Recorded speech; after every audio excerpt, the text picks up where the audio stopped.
연불할 때 잡념이 생기면 어떻게 하면 좋습니까? 하는 질문이 있어가지고 답변을 하겠습니다. 제가 뭐 큰 고수를 해서 연불해서 뭐 큰 깨달음을 얻어가지고 그런 말씀을 드리는 게 아니고, 오래 연불을 했기 때문에 해온 저의 입장에서 그냥 설명드리니까 큰 오해는 하지 마시고 그저 도반이 어떤 자기 나름대로의 답변을 한다 이렇게 들어주시면 감사하겠습니다. 먼저 사람의 에고의 마음이라는 건 잡념이 떠오를 수밖에 없습니다. 뭔가를 하려고 이렇게 생각하고 있으면 잡념이 수도 없이 생겨나기 마련입니다. 그것이 지극히 정상이라는 점을 이해하셔야 됩니다. 그런데 그 잡념이 일어나거나 일어났구나, 일어나고 있구나, 내가 연불하는데 저 방해하려고 일어나고 있구나, 그저 그런가 보다 이렇게 하고 계속 넘어가면 그게 뭐와 같으냐면 지금 저놈이 잡념이라는 놈이 나타났구나, 그렇게 발견하기만 하면 그건 저절로 사라져요. 마치 도둑은 힘이 없어요. 아무 힘이 없어요. 능력이 있는 게 도둑이 아니잖아요. 뭐 아무것도 없고 먹을 게 없으니까 살며시 와서 훔쳐가는 거거든요. 도둑이 주인한테 걸리면 싹 사라지는 거하고 같은 원리인 것입니다. 그래서 너무 걱정하지 말고 고민하지도 말고 나타났구나, 그래도 또다시 연불하고 이렇게 하는 것이 가장 중요한 일이고, 그리고 그보다 더 중요한 것은 아마 똑똑한 분이라고 한다면 세상사를 이렇게 살아보면, 몇십 년 이렇게 살아보면 참 세상이 허망하구나 하는 걸 아주 뼈저리게 느끼실 것입니다. 그런 세상사가 허망하다는 것을 완벽하게 깨우친 분은 정말 무엇인가 진리를 찾고자 무엇인가 도구를 찾게 마련입니다. 그런 사람이 기독교에 가서 교회를 가기도 하고 절에 가기도 하고 명상을 하기도 하고 요가를 하기도 하고 여러 가지 방법을 찾을 거 아니겠습니까? 저도 아주 많은 곳을 다녀봤습니다. 참선도 해보고 첨선도 해보고 교회도 다녀보고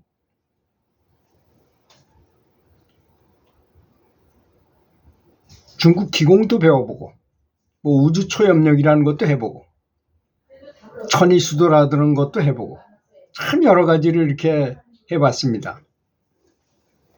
여러 가지 도구를 찾아서 헤매다가 저는 좀 다른 사람하고 좀 달리게 좀 잘 배웠다고 생각하는 것이 바로 중국 기공을 배운 것이었습니다. 그것은 당연히 신통을 배우기 위해서 그 중국 기공을 배웠어요.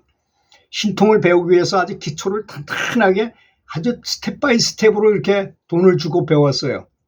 그거 아주 잘했다고 생각합니다. 연불을 하는 데 있어서 어떤 스승이 있어서 차근차근 조목조목 얘기해 주면 얼마나 좋겠습니까? 그럼 고민하지도 않고 그분이 말씀하신 대로 따라가기만 하면 되겠지만, 정토 삼부경 위에 스님들이 찬찬하게 잘 가르쳐 주시는 분들이 그렇게 많지 않은 것 같습니다. 그래서 제가 유튜브를 하는 이유이기도 하거든요, 그것이. 그래서 제가 그걸 배워보니까 가장 중요한 게 무엇인지, 그 다음에는 어떤 게 중요하고, 또 연불하다가 어떤 신통이 나오면 어떤 분들은 무조건 뭐가 나오면 무조건 그건 다 마귀라고 그냥 몰밀어서 다 탓하는 분도 있고, 모르기 때문에. 그것도 참 한심한 일입니다. 사실 따지고 보면. 제가 아는 교회 권사님은 매일 금식을 하고 교회에서 철야 기도를 엄청나게 했어요. 그래가지고 어떤 증상이 드러났는데, 그게 뭐냐? 세상이 황금빛으로 보이는 거야. 그리고 눈만 감으면 하얀 산들이 보였어요. 설산이 보인 거죠. 그게 이제 영안이 열리기 직전에 일어나는 일이었는데, 그게 물어볼 사람이 누가 있겠습니까? 교회 다님으로서. 목사님한테가 물어볼 거 아닙니까? 근데 목사님이 그런 사실을 전혀 몰라. 그게 영안이 열린 증조라 이런 걸 전혀 모르니까 뭐라 그랬어요? 모른다고 말할 수가 없잖아요, 성직자로서. 그러니까 마귀가 들었습니다, 그거 없애야 됩니다, 이렇게 얘기하죠. 그 권사님이 그걸 없애려고 엄청 노력을 하시더라고요. 그런 참 좀 아이러니컬한 일도 많이 생긴다 이런 걸 보고 제대로 배워서 차근차근 그렇기 때문에 좋은 거가 나타나도 나쁜 건 줄 알고 나쁜 게 나타나도 좋은 건 줄 아는 이런 착각을 많이 하게 된다 이런 얘기입니다. 그래서 제가 능엄경의 변마장 50변마장 품을 제가 읽어서 요약해서 유튜브에 올린 적이 있습니다. 제가 잘 몰라도 그냥 올렸어요. 왜? 자기 합당한 것을 거기서 이렇게 찾아서 보면 되기 때문에 알 수 있기 때문에 그렇게 한 것입니다. 그래서 이 연부를 잘하는 방법은 아까도 말씀드렸지만 에고라는 거는 우리 에고의 마음이라는 거는 감정이에요. 감정. 이 감정이 무슨 사물을 보거나 무슨 생각을 하게 하고 생각하면 또 거기에 마음이 쏠리게 되고 욕심을 내게 되고 뭐 이런 것 때문에 점점 더 잡념이 많아지거든요. 잡념을 없애려고 그러면 그것도 또 잡념을 일으키는 거예요. 그래서 제일 좋은 방법은 연부를 하다가 무슨 생각이 들으면 아, 잡념이 생겨났구나. 그래, 잡념이지 너. 그리고 그냥 그거 알고 또 그냥 연부를 계속 하는 겁니다. 또 하다가 또 생각이 나도 모르게 마음이 싹 딴 데로 가 놀고 있어. 그럼 너 또 딴 데로 나갔구나. 그리고 또 다시 또 연부를 하는 겁니다. 계속 그렇게 하다 보면 그것도 그렇잖아요. 사람이 관심을 둬야지만 그것도 재밌어가지고 계속 그렇게 하지 나중에 나타나거나 말거나 신경도 안 써. 그럼 그래 너 나타났구나. 그럼 넌 너대로 놀고 나는 연부를 하려다. 이렇게 하면 그것도 재미가 없잖아요. 그래서 잡념도 점점 더 없어져 버려요. 근데 이제 중요한 것은 연부를 하다가 연부를 아주 깊이 들어가서 눈물이 나올 정도로 아주 깊이 아주 그때 그 마음가짐이 굉장히 중요합니다. 공경하는 마음으로 해야 되고 부처님을 아주 극존중, 극공경, 아주 공경한 마음으로 해야 된다는 것입니다. 그것이 곧 나기 때문에 그래요. 내 속에 있는 자성불과 나미아불타불을 부르는 것과 내 자성불을 부르는 것은 나중에 보면 지금은 외부에 있는 부처님을 부르는 것처럼 보이지만 나중에 깨닫고 나면 그것이 내 이름을 불렀던 것이구나 하는 것을 깨닫게 된다고 무학대사께서 말씀하셨어요. 무학대사께서 법당에서 얼마나 절을 많이 하면서 연부를 많이 하셨는지 이마에 혹이 나도록 한 다음에 딱 깨닫고 보니까 나미아불탑을 이게 내가 내 이름을 부르고 앉았더라는 것을 깨달으셨다고 그럽니다. 그런 것입니다. 그러니까 이 간절한 마음을 갖는 것이 너무나 중요하다는 것입니다. 여러분 탁구 잘 치려면 어떻게 하는 게 제일 좋습니까? 탁구 고수한 사람을 정해가지고 그 사람이 하는 대로 따라하는 거야. 계속 그 사람한테 배우고 그 사람하고 계속 치더라도 죽어도 계속 붙어보는 거예요. 그럼 나중에 비슷해져요 실력이. 그 연불도 그렇습니다. 부처가 되기가 어렵지만 부처님을 계속 부르고 상념하고 그리워하고 닮으라고 노력하고 이런 게 연불이지. 연불 아닌 연불을 하는 분도 많아요. 그래서 공연불이니 뭐 이런 말을 하잖아요.